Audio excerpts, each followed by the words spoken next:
अस्सलाम वालेकुम, मैं हूं सैयद सफदर अली। उम्मीद करता हूं आप सब खैरियत से होंगे। आज की इस वीडियो में मैं आपको प्रूफ के साथ दिखाने वाला हूं कि एक ऑन ग्रिड सोलर सिस्टम ने 3 मंथ के अंदर ना के बिजली का बिल जीरो कर दिया है बल्कि 60,000 रुपया माइनस में भी कर दिया है। ऐसा कौन सा पैनल है जो मार्केट में आ गया है जिसकी इतनी ज्यादा एफिशिएंसी है कि वो 3 मंथ के अंदर इतनी उसने प्रोडक्शन कर दी है कि बिजली का बिल जीरो तो दूर की बात है, उसने 60,000 माइनस भी कर दी है।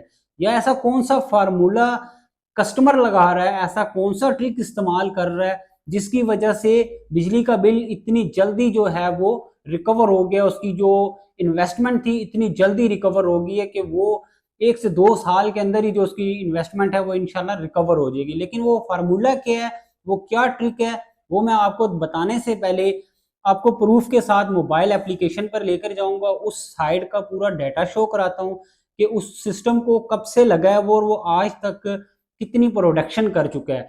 और इलेक्ट्रिसिटी बिल में आपको चेक कराऊंगा कि 3 मंथ में क्या वाकई ही उसने बिल को जीरो किया है या 60,000 रुपया माइनस में किया है, ताकि आपको 100% यकीन आ जाए कि वाकई ही सिस्टम 3 मंथ में कर सकता है। और वो ट्रिक फार्मूले क्या हैं उससे पहले बताने से पहले मैं आपको प्रूफ के साथ एप्लीकेशन पर लेकर जाता हूँ। ये ऑनलाइन वेब मोबाइल ऐप है जिसके थ्रू हमारा जो इन्वर्टर ऑनलाइन कनेक्ट हुआ है और इस पे सारा डाटा शो कर रहा है। पहले मैं आपको बताता हूँ कि ये इस ऐप में कितने दिन का, किस डेली का, मंथली का, ईयरली का डाटा ये स्टोर करती है, करती भी है कि नहीं करती है। यहाँ पे हमने ये ऐप ओपन की हुई है, ये आप चेक करें। इसमें हमारे पास 4 ऑप्शन है, आवर्स की, डे की, मंथली और ईयरली की। ठीक है, आवर्स में ये हमें क्या बता रहा है कि एक दिन में घंटे के हिसाब से ये ग्राफ की शक्ल में बता रहा है कि इसमें हमें ये टाइम बता रहा है और डाटा नीचे लिखा हुआ है 5170। इसका मतलब कि 9 बजे के टाइम जो सिस्टम की करंट पावर आ रही थी वो 5 किलोवाट आ रही थी। उसके बाद पावर बढ़ी, 10 बजे 6.9 किलोवाट होगी और 11:30 का चेक करें तो 7.9। मतलब ग्राफ की शेप में ये हमें बता रहा है कि टाइम के हिसाब से कि पावर कितनी, करंट पावर जो है हमें टाइम के हिसाब से बता रहा है। और ऐसा ऐसा ये डाउन होना शुरू हो गई है। अगर इस दौरान में अगर कोई लोड शेडिंग होगी तो ग्राफ में ये गैप शो कर देगा जो कि लोड शेडिंग को मेजर करेगा। नेक्स्ट इसमें अगर हम पर डे में आ जाएं तो यहाँ पे ये हमें पर डे का डाटा बता रहा है। अगर इसको मैं थोड़ा जूम करूं और बैक करें, ये नवंबर के पहली तारीख से लेके ये हमें ये आगे सारा बता रहा है 22 तारीख तक का। ठीक है, 1 नवंबर को इसने 63 यूनिट प्रोड्यूस किए हैं। उसके बाद 2 तारीख का बता रहा है 58, 3 तारीख का 54, 4 तारीख का 56। पूरे मंथ का ये एक मंथ का हमें रिकॉर्ड बता रहा है। और आज की जो 22 तारीख है उसका हम चेक करें तो अभी तक ये 45 यूनिट जनरेट कर चुका है। ठीक हो गया। नेक्स्ट इसके बाद ये हमें मंथली बता रहा है। ठीक है, मंथली में ये हमें पहले मंथ में जब सिस्टम इंस्टॉल हुआ था ये टोटल बता रहा है कि जब से सिस्टम लगा है और आज तक का टोटल बता रहा है। पहले मंथ में जब ये सिस्टम इंस्टॉल हुआ तो उस मंथ में इसने 199 यूनिट बनाए। दूसरे मंथ में इसने 1566 यूनिट बना लिए। तीसरे मंथ में 1868। और जो सबसे ज़्यादा प्रोडक्शन रही है इस ग्राफ की शेप में जो हमारे पास ये बन रहा है 5वां मंथ, 2614 यूनिट इसने 5वें मंथ में प्रोड्यूस किए। उसके बाद छठे मंथ में 2409 और जो अभी का मंथ चल रहा है 11वां मंथ, इस जो कि 22 तारीख है, अभी तक ये 955 यूनिट बना चुका है। क्योंकि वेदर क्लाउडी है, आपको पता है सर्दियों के मंथ चल रहे हैं, नवंबर का महीना, तो प्रोडक्शन वैसे ही सिस्टम की काफ़ी कम हो जाती है। उसके बाद ईयर का हम चेक करें तो ये पूरा एक साल का हमें बता देगा डाटा, जब से सिस्टम लगा है तब तक का। टोटल ये बता रहा है 19,516 यूनिट ये बना चुका है। ठीक है, उसके बाद हम ऊपर कॉर्नर में राइट साइड पे आप चेक करें इंस्टॉलेशन डेट। ये सिस्टम इंस्टॉल हुआ है 2024, पहला महीना था 24 तारीख थी। आपको पता चल गया होगा कि 24 तारीख थी तो इसलिए पहले मंथ में इसने 199 यूनिट क्यों बनाए, क्योंकि साथ ही महीना 6 दिन के बाद ख़त्म हो गया था तो इसने सिर्फ 6 दिन का डाटा स्टोर किया है। कि मतलब इस सिस्टम को पहले मंथ में ये सिस्टम इंस्टॉल हुआ है और अभी 11वां मंथ है। 11 मंथ में इस सिस्टम ने टोटल जो प्रोडक्शन कर दी है वो इस डैशबोर्ड में हम आए तो यहाँ पे ये हमें ऊपर मंथ बता रहा है कि मंथली डाटा और टोटल 16 यूनिट ये 11 मंथ में टोटल अभी तक बना चुका है। ठीक हो गया। और अभी जो करंट पावर आ रही है 1.8 किलोवाट इस टाइम की आ रही है, जो कि 3:46 का टाइम है। और अभी जो पावर आ रही है 1.8 किलोवाट आ रही है। उसके बाद डेली पावर ये बता रहा है 45 यूनिट अभी तक जनरेट कर चुका है। आपने इस ऐप पे सिंपल बस यही चेक करना होता है। इसके डैशबोर्ड में अगर आप आएंगे तो यहाँ पे ये टोटल आपको बता देगा मंथली और साल का और डेली का। उसके बाद आपकी सिस्टम की कैपेसिटी बता देगा 15 किलोवाट है। ऑनलाइन बता देगा, अगर सिस्टम ऑनलाइन है मतलब ऑन है सिस्टम तो यहाँ पे ऑनलाइन लिखा होगा। अगर सिस्टम ऑफ हो गया ऑन ग्रिड सिस्टम वैसे ही 6-7 बजे के टाइम जब सूरज चला जाता है तो ऑफ हो जाता है, यहाँ पे ऑफलाइन लिखा आ जाएगा। नेक्स्ट आपने इसके प्लांट में आके यहाँ पे, ठीक है, प्लांट में अगर आप आके सेपरेट से आवर्स का, डे का, मंथ का, ईयर का चेक करना चाहते हैं तो वो भी आपको चेक करा देगा। उसके बाद मैं अब आपको लेके जाता हूँ बिजली के बिल के ऊपर, कि वहां पे हम चेक करते हैं कि अब वाकई ही इसने 3 मंथ में यूनिट को बिजली के बिल को जीरो किया है और 60,000 माइनस में लाया भी है कि नहीं। अब यहाँ पे ये बिजली का बिल आप चेक कर लें कि सबसे पहले ये लिखा हुआ है मंथ काउंट। मंथ काउंट मुराद ये होता है कि जब आपका सिस्टम इंस्टॉल होता है तो पहले 2-3 मंथ जो हमारा इलेक्ट्रिसिटी ग्रिड है वो आपको बिल भेजता रहता है। ठीक है, आपका बिल जीरो नहीं करता है, आपके यूनिट को सिर्फ एडजस्ट करता है।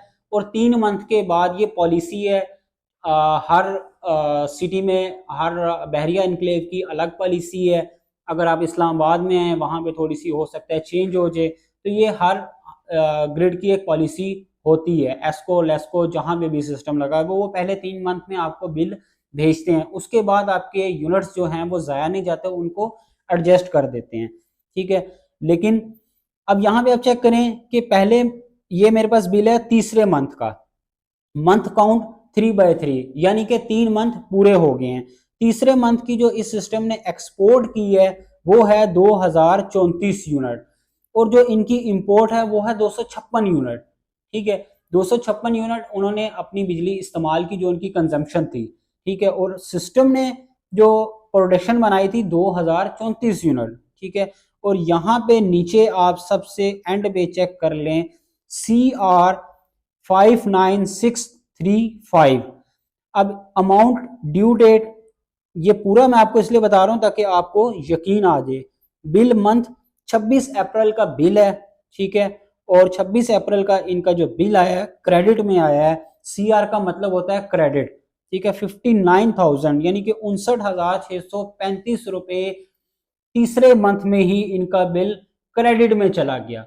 अब मैं आपको बताता हूं कि इनका बिल क्रेडिट में क्यों चला गया है, क्यों इनका बिल तीसरे मंथ में ही जीरो तो दूर की बात 60,000 रुपया माइनस में भी चला गया, ऐसा कौन सा फार्मूला है। तो चलो ये जानते हैं कि यहाँ पे कौन सा इन्वर्टर लगा हुआ है, कौन से पैनल लगे हुए हैं। यहाँ पे हमने वही इन्वर्टर, वही पैनल जो मार्केट में चल रहे हैं, लोंजी 580 वाट वाला हमने यहाँ पे पैनल लगाया हुआ है, और ग्रो वाट का 15 किलो वाट का यहाँ पे हमने सिस्टम इस्तेमाल किया हुआ है। ठीक है, सिस्टम लगाया है जिसकी बेहतरीन एफिशिएंसी है। मार्केट में इस वक्त जो टॉप क्लास पे चल रहा है वो ग्रो वाट का इन्वर्टर है। ठीक है, अब वो स्टेप क्या है जो आपने फॉलो करने हैं, जिसमें से नंबर 1 ये आ जाता है कि आपने सबसे पहले एक चीज का ख्याल रखना है, आपने पीक आवर्स में अपनी बिजली को कम से कम जो है वो चलाना है, अपने लोड को मैनेज करना है। पीक आवर्स से रिलेटेड मैंने एक पहले भी एक वीडियो बनाई हुई है, मैं डिस्क्रिप्शन में उसका लिंक दे दूंगा। ठीक है, अब वहां पे जाके उसकी डिटेल से वीडियो चेक कर लें कि पीक आवर्स से कैसे आपकी बिजली के बिल पे असर पड़ता है। आपने करना क्या, आपने पीक आवर्स में अपनी लोड को मैनेज करना है। ठीक है, जब पीक आवर 3 मंथ में आपके बिल के ऊपर भी मेंशन होते हैं कि 6 से लेके रात 11 बजे तक हर मंथ में 3 मंथ के बाद ये चेंज होते रहते हैं।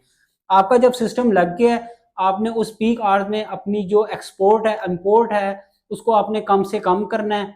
ठीक है, लोड को मैनेज करना है, उस पीक आपने अपने बिजली इस्तेमाल नहीं करनी है। ठीक है, हैवी लोड जितना भी है, AC हो गया या मोटर वगैरह होगी, वो आपने नहीं चलानी। ठीक है, नंबर 2 जो कि मेन इंपॉर्टेंट चीज है वो है मेंटेनेंस।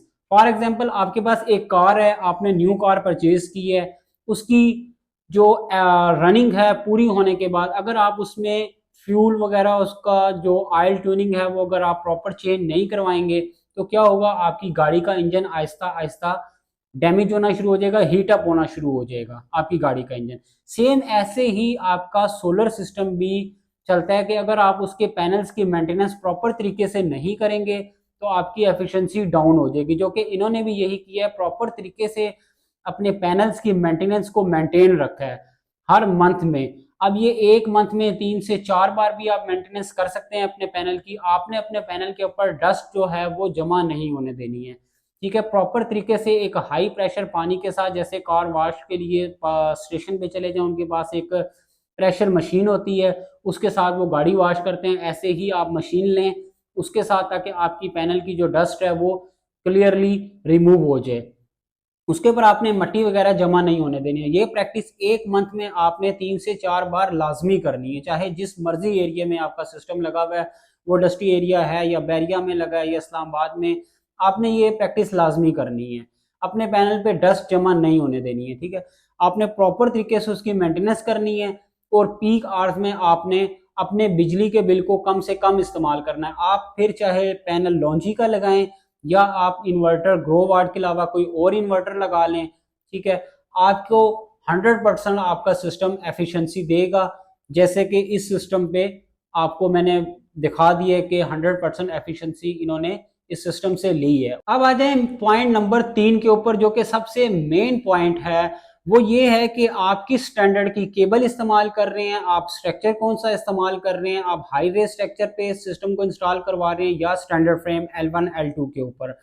स्टैंडर्ड फ्रेम और एलिवेटेड फ्रेम के ऊपर मैंने इस पे भी एक वीडियो बनाई हुई है, उसका लिंक भी डिस्क्रिप्शन में दे दूंगा कि कैसे हमारा स्टैंडर्ड फ्रेम से हमारे पैनल की लाइफ कम होती है और एफिशिएंसी कैसे डाउन होती है, और हाई रेज स्ट्रक्चर कैसे हमारे पैनल की एफिशिएंसी को मेंटेन रखता है और पैनल की लाइफ को भी इंक्रीज करता है।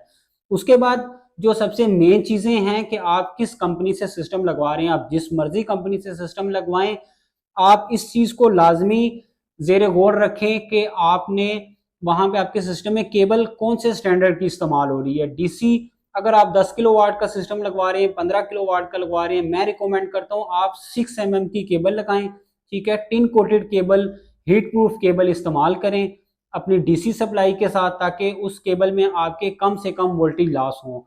क्योंकि अक्सर मैं ये नहीं कहता कि अक्सर कंपनीज वाले ऐसा करते हैं, या बहुत सारे ऐसा करते भी हैं, जिसकी वजह से एफिशिएंसी डाउन हो जाती है, क्योंकि ये मेन पॉइंट होते हैं आपकी एफिशिएंसी में, इनका बहुत अहम रोल है। क्योंकि अगर आप हाई स्टैंडर्ड की केबल इस्तेमाल नहीं करेंगे, आप चाहे ऊपर अच्छी से अच्छी कंपनी का पैनल लगा दें, अच्छा इन्वर्टर इंस्टॉल कर दें, लेकिन अगर आपने उसके साथ केबल जो है नीचे लो गेज की केबल इस्तेमाल कर दी है, तो वो आपके अच्छे पैनल की एफिशिएंसी को भी डाउन करके जीरो कर देगा या बिल्कुल आपकी एफिशिएंसी को तबाह कर देगा। आपने अच्छे स्टैंडर्ड की केबल इस्तेमाल करनी है, heat proof tin coated cable इस्तेमाल करें 6 mm की, उससे आपको 100% एफिशिएंसी मिलेगी। और नीचे इन्वर्टर के साथ जो है आप वहां पे भी हाई क्वालिटी की केबल इस्तेमाल करें, आप फास्ट केबल का इस्तेमाल करें। उसके बाद आपके जो ब्रेकर्स लगे हुए हैं, डीसी ब्रेकर, अगर आप डीसी ब्रेकर लगा रहे हैं या फ्यूज लगा रहे हैं या जो एसपीडी लगा रहे हैं, वो अच्छी कंपनी की लगाएं। क्योंकि ये छोटी छोटी चीजें अगर आप प्रॉपर तरीके से चेक नहीं करेंगे, इग्नोर करते जाएंगे, तो ये स्टेप बाय स्टेप अगर आपकी केबल हाई क्वालिटी की है, नीचे ब्रेकर आपका लो क्वालिटी का है, तो आपका ब्रेकर भी वोल्टेज को लॉस कर देगा। आपकी एसपीडी लो क्वालिटी की है, वो भी आपके वोल्टेज को लॉस कर देगी। तो ये सारी चीजें, इन सब चीजों का बड़ा अहम रोल होता है आपकी सिस्टम की एफिशिएंसी को मेंटेन रखने में। आप हाई क्वालिटी की केबल इस्तेमाल करें, आप अच्छे कंपनी के ब्रेकर इस्तेमाल करें, अच्छी कंपनी के एसपीडी वगैरह इस्तेमाल करें, तो आपकी सिस्टम की एफिशिएंसी भी इस सिस्टम की तरह मेंटेन रहेगी और आपका बिजली का बिल भी 3 मंथ के अंदर इंशाल्लाह जीरो हो जाएगा। अगर वीडियो आपको अच्छी लगी हो तो वीडियो को लाइक लाजमी कीजिएगा और चैनल को सब्सक्राइब और बेल आइकन को लाजमी दबाइएगा, ताकि इससे रिलेटेड आने वाली हर वीडियो आपको चैनल पे मिलती रहे। मिलते हैं नेक्स्ट वीडियो में, तब तक के लिए अल्लाह हाफ़िज़।